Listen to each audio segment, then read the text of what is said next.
আচ্ছা, তোমরা কেউ এই টাইটেল দেখে আবার ভয় পেও না। হ্যাঁ ভাইয়া তোমাদেরকে ম্যাথ পড়াচ্ছি না, খালি একটু ছোট্ট একটা আইডিয়া দিচ্ছি। আর এগুলো তোমরা শিখবা আমাদের প্রত্যয় চ্যানেলের বা প্রত্যয় অ্যাপস এর। তোমরা ডিফারেন্সিয়েশন ইন্টিগ্রেশন দুটো চ্যাপ্টার আছে, সেখানে ডিটেইলসে শিখবা। তোমরা সেগুলো দেখে নিও, ইনশাআল্লাহ তোমরা এগুলো সব ক্লিয়ার হয়ে যাবে। যাই হোক, আমরা ডিফারেন্সিয়েশন একদম শর্টকাট একটা ছোট্ট জিনিস তোমাদেরকে শেখাবো। সেটা কি? ডিফারেন্সিয়েশন মানে কি, ইন্টিগ্রেশন মানে কি, দ্যাটস ইট। ডিফারেন্সিয়েশন মানে হচ্ছে ভাইয়া ভেঙে ভেঙে ভেঙে ভেঙে ভেঙে ছোট করা। ইন্টিগ্রেশন মানে কি? জুড়ে জুড়ে জুড়ে জুড়ে জুড়ে জুড়ে বড় করা। মানে মনে করো আমাকে মাইরা মাইরা তুমি ভেঙে ভেঙে গুড়া গুড়া করে অনুপরমাণুতে ভেঙে ছোট্ট ছোট্ট করে ফেলছো, তাহলে এটাকে বলা হবে ডিফারেন্সিয়েশন করা। আর ওই আমার সেই ছোট্ট ছোট্ট ছোট্ট ছোট্ট অনুপরমাণুগুলোকে তুমি জুড়ে জুড়ে জুড়ে জুড়ে আমাকে আবার এরকম একটা মানুষে পরিণত করেছো, সেটা হবে ভাইয়া ইন্টিগ্রেশন। এই হচ্ছে একটা মজার কথা। এবার তোমাদের একটু বুঝাই, খেয়াল করে দেখো, এখানে ভাইয়া ডিডি এক্স লিখেছি, ডিডি ওয়াই লিখেছি, ডিডি টি লিখেছি। এগুলো কি ভাইয়া?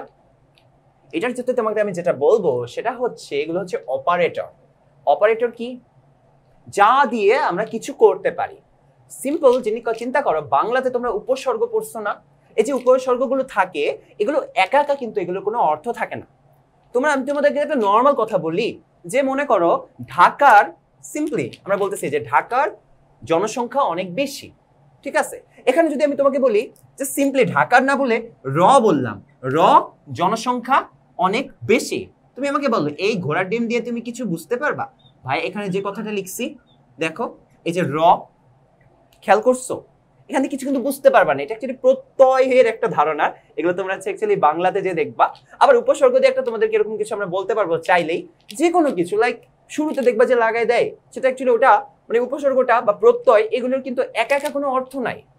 কিন্তু যখন এটা আমরা ঢাকার সাথে যোগ করি, অর্থাৎ ঢাকার সাথে ঢাকার বলি, তখন আমরা বুঝো যে ঢাকার ভিতরের কিছু। ওকে, সো এরকম ব্যাপার স্যাপার আমাদের একটু মনে রাখতে হবে, ঠিক আছে? তাহলে দেখবা যে এগুলো খুব ক্লিয়ারলি করা যাবে। যাই হোক, এরকমই অপারেটর একটা জিনিস যেটা একা একা কোনো অর্থ দিতে পারে না, কিন্তু কারোর সাথে জুড়ে দিলে সেটা একটা অর্থ দেয়। যেমন সিম্পলি যদি এখানে ডিডি থাকতো, ডি বাই ডি থাকতো, তুমি কিছুই বুঝতে না এটা কি করতে হবে। বা ডি বাই ডি এক্স, এটা কি? এটার মানে কি? এটার মানেটা হচ্ছে এক্স এর সাপেক্ষে আমি ভাঙবো। কোনো একটা কিছু আমার দিয়ে দিবে, এখানে একটা কোনো টার্ম দিয়ে দিবে, কিছু একটা দিয়ে দিবে যেটাকে আমরা এক্স এর সাপেক্ষে ভাঙবো। এখানে কোনো একটা টার্ম বা কিছু একটা দিয়ে দিবে যেটাকে আমরা ওয়াই এর সাপেক্ষে ভাঙবো। এখানে কিছু একটা জিনিস দিয়ে দিবে যেটাকে আমরা টাইম বা টি এর সাপেক্ষে ভাঙবো। যদি ধরো এখানে ডিডি এক্স দিয়ে তোমাদের ভাইয়া আরিফ ভাইয়াকে দিয়ে দিল, তাহলে তোমরা এক্স এক্সিস এর সাপেক্ষে বা এক্স এর সাপেক্ষে আরিফ ভাইয়াকে ভাঙবা। এক্ষেত্রে তোমরা ওয়াই এর সাপেক্ষে আরিফ ভাইয়াকে ভাঙবা। আর যদি এক্ষেত্রে টি থাকে বা এটা টাইমের সাপেক্ষে তোমরা আমাকে ভাঙবা। এটাই হচ্ছে ভাই ডিফারেন্সিয়েশনের একটা বেসিক ধারণা। আর ইন্টিগ্রেশন জিনিসটা কি? চিন্তা করো একই কেস, যদি আমরা এক্স ডিএক্স দিই, ডেফিনেটলি আমাদের এই জায়গাটায় এক্সটা সেই জিনিসটা যেটা ভাইয়া বলছিলাম দিয়ে দিব।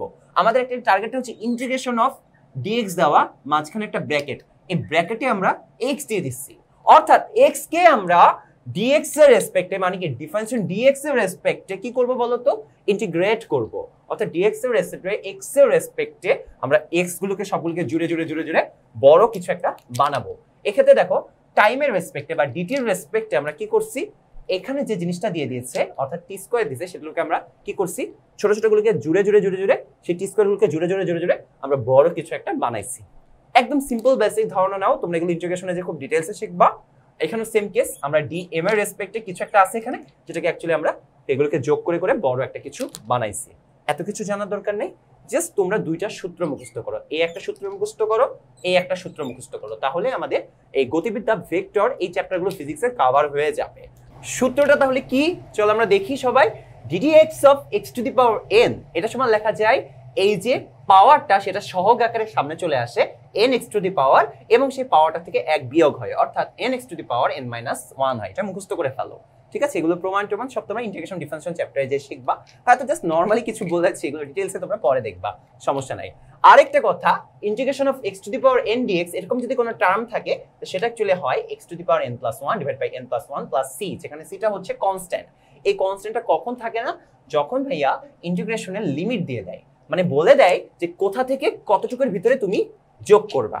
ধরো আমি এখানে দাঁড়ায় আসছি, আমার এখানে একটা আমি পয়েন্ট দিলাম, এখানে একটা পয়েন্ট দিয়ে দিলাম, বললাম এটুকুর ভিতরে যা আছে তুমি সব যোগ করো। তো এটা হবে একটা লিমিট, ধরো x1 ধরলাম, এটা হবে আরেকটা লিমিট x2। এটাই হচ্ছে লিমিট দিয়ে দিলে এই কনস্ট্যান্ট আর লাগে না।